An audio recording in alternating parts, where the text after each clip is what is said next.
Hey, and welcome back. Last month in October, I released the final episode for this year of my Off the Beaten Path series, and I've been doing this for over 3 years, culminating in 30 episodes. This show has been something coming for a long time for me, and it took me a while to get started because it was quite overwhelming to go out and shoot videos with other people on location, many of whom I didn't know before getting a chance to go visit with them for their episode. I've learned so much in the process, and personally, it's just been fun to look at people's spaces because I have a home studio where I do recording and teaching.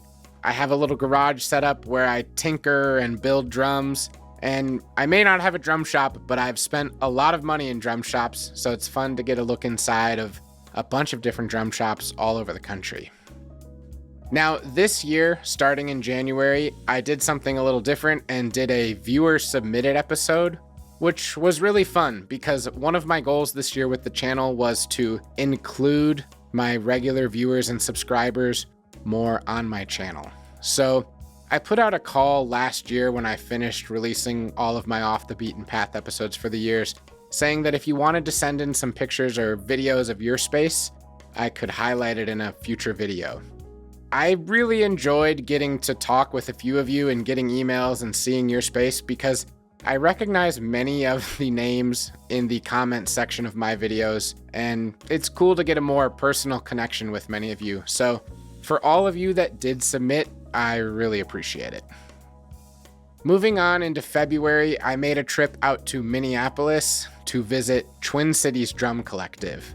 Now, Lane, who runs the shop, is one of the funniest guys I know, and I've been talking to him for, probably 2 to 3 years to try and do an episode with him. And in fact, when I started this series, he was one of the first people I reached out to because I had an upcoming trip to the Twin Cities and thought it would be fun to connect with him.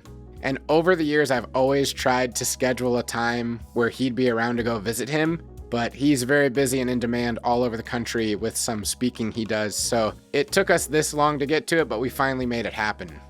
Now, since I released this episode, Twin Cities Drums Collective has moved to a new location. So I don't really think that invalidates this video, but I think it was really important that we got to capture this space because the space he was in for a number of years that I shot, I think is really special. And maybe I'll get to do a follow-up down the road at their new location. While I was visiting Twin Cities Drum Collective, I also made a stop at the home studio of David Stanick. David is a big player in the drum set world. He served on the drum set committee for the Percussive Arts Society. He was faculty at McNally Smith College of Music for a long time. And something we didn't really talk about in the video, but I think is really fun, is Dave was actually the teacher of my first drum teacher who made a huge impact on me in my career, Mark Powers. Dave's got a really cool spot that he's set up for doing not only in-person lessons in his studio, but virtual long-distance lessons, which I think is becoming more and more of a common thing in today's world. So it was fun to see all the different tools he uses to make that happen, because honestly, it's technology that I haven't integrated into my own space, even though I run this YouTube channel. Moving into April kicks off the first of 6 videos I shot on a trip to Cincinnati, Ohio. I'd been planning this trip for a while, mostly because I've got to connect with a number of people from Cincinnati through the Chicago Drum Show, which I go to pretty much every year. The first person that I highlighted in this series from Cincinnati was Steve Ciphed. I met him at the Chicago Drum Show in 2024, and I bought one of his cymbals, which was a relathed and rehammered Zildjian ZBT ride, and I picked it up for so cheap, and it's actually a beautiful sounding cymbal. On top of getting to check out his home workshop, showroom, and everything else, I also sent him some cymbals in advance and I got to pick them up when I came and did the shoot. And I made a separate video on top of his individual Off the Beaten Path episode where I did a before and after analysis of the cymbals he worked on. So that was really cool. And he's exactly the kind of person I want to highlight on this series and introduce my audience to. While I was in Cincinnati, I also got to meet for the first time Chris Novi of Brass Lasagna. Now, his instruments are really unique, and what I really took away from going to visit him is he is so passionate and invested in creating new and unique sounds, all while recycling old cracked cymbals. I followed the Brass Lasagna Instagram page for years, but never really pulled the trigger on anything that he made because I just didn't have much sense of who the maker was, the process he uses, or why he does the things he's doing. But my hope is that by me going into his garage in his basement and getting him to tell me the story on camera, that makes more people out there comfortable buying his instruments, which is exactly the feedback I heard from Chris when I met up with him later in the year at the Chicago show. The next episode I shot while I was in Cincinnati was with Badger's Drum Shop, and this is just like a bucket list place for me to visit. The way I described it to Charlie was that everything he posts online of his drum shop is like textbook manual of how you want to promote a drum shop. It has this perfect balance of nostalgic old school feeling with all the amenities and tools that drummers are geeking out over on a daily basis.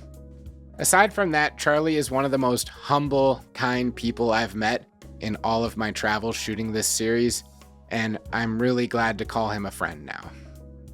Continuing on, in July, I released an episode with Bart Vanderzee, who is the voice behind the Drum History podcast.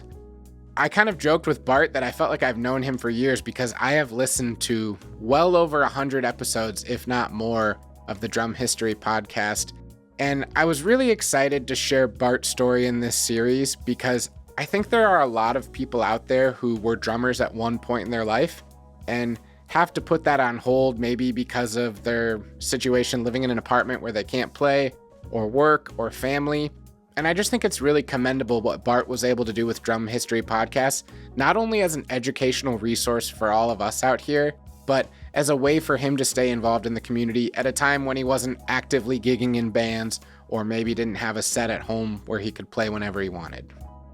In August, I got to shoot an episode with Matt Seimer of Handshake Drums, and Matt is someone who actually came up to me at the Chicago Drum Show to let me know that he had watched my videos and enjoyed my content.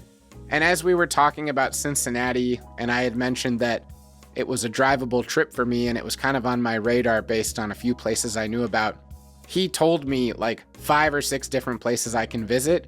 And that was really the selling point for me on going out to Cincinnati. So of course I had to highlight the work he's doing with Handshake Drums. And what really struck me about his story is he only got into this field of like artisanal level painting maybe around the pandemic, like 2019, 2020.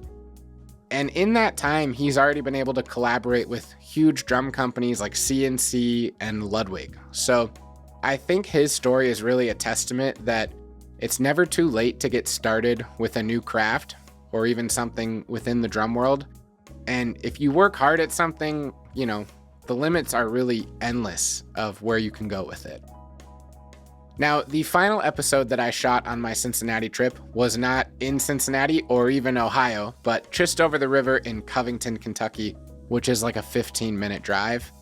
And this was a store that I had never heard about, but was told to check out from almost everyone else I talked to visiting Cincinnati, and that is Cymbal House. The owner, RJ, is one of the kindest people I've met and just such a gracious host. The day we went to shoot our episode was actually on St. Patrick's Day. It was a Monday morning, and his shop is right in the heart of downtown Covington, next to an Irish pub, and with like 2 more Irish pubs like a block down. So we went and got some Guinness beers in the morning and hung out. He bought me lunch at a Packer bar. After we got done with our episode, he invited me to come back and stay with him and his wife if I ever needed to, which I just think is so kind for someone you talk to like twice on an email and met for a few hours in person. I'm really grateful for the time I got to spend with RJ, and aside from that, he is like a total innovator and pioneer in this world of selling cymbals online. Now it's like commonplace, every shop sells stuff online, and cymbals, it's just the expectation that you'll get to see a video demo of the playing and get to see pictures of the exact cymbal you're ordering, but RJ was doing this before that was commonplace. So Getting to visit Cymbal House was a real treat, and I'm glad that everyone else told me to check this out and that I was able to make the time to visit him. Now, I shot all of those Cincinnati episodes back in the middle of March, so it's crazy that that got me all the way through September, but it was always kind of on my radar that I needed to find one more episode for the end of the year, and that was Blue House Mallets, which I've been trying to shoot a video with for at least 2 years, and it just never made sense timing-wise. Brad Howard is the founder of Blue House Mallets, and he is in Spring Green, Wisconsin, which is a very unique town if you ever have the chance to visit it. It's about 2 hours or a little more away from me. It was really fun to see what he's doing with mallet percussion, hand making his own mallets, rewrapping other mallets, and maybe even cooler is the side of his business, which is making machinery for wrapping mallets, which makes it much more precise, a lot faster, and it makes it available to schools so that they can recycle and reuse mallets as they wear out. I just love everything that Brad is doing, and it was really fun to finally be able to share that with you, because that was an episode I thought I might be able to include in season 1, and here we are 30 episodes in, and I finally got to highlight his story. I think my favorite part of this review process is doing a little bit of the numbers. So in 2025, I was able to shoot episodes in 4 different states: Minnesota, Ohio, Kentucky, and Wisconsin. And in total, I traveled 1,941 miles on these trips.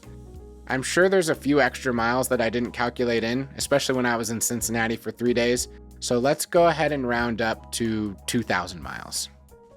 For the Off the Beaten Path series as a whole, I've now shot 30 episodes, and that is over a number of states: Wisconsin, Minnesota, Illinois, Michigan, Pennsylvania, Ohio, and Kentucky.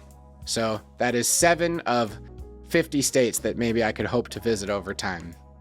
My favorite thing about this process has been hearing from all of the different people I've hosted on the series that my video has helped connect them with more people interested in what they do, and in some cases, new customers. So I take a lot of pride in that, and I'd really encourage you to check out all these businesses and support them if you can. I'm already planning for 2026 to get 10 more episodes done. I'm hoping to make a trip to Michigan and a trip to Indiana to shoot a few episodes. So if you have recommendations for those states, they might already be on my radar, but leave them down in the comments and let me know. If you want to support the work I'm doing, you can leave a super chat here on YouTube, or I have information for my Venmo and PayPal in the description of all my videos. The cost for these videos can sometimes be quite high, and at the very least, it takes a lot of time to not only go visit and shoot with all these people, but edit them on the back end. So if you want to go a little extra step, that's great. I appreciate it. But if not, and you can't do that, subscribe to the channel, watch the videos, like and comment. That really does help. And stick around for more content down the road. Thanks.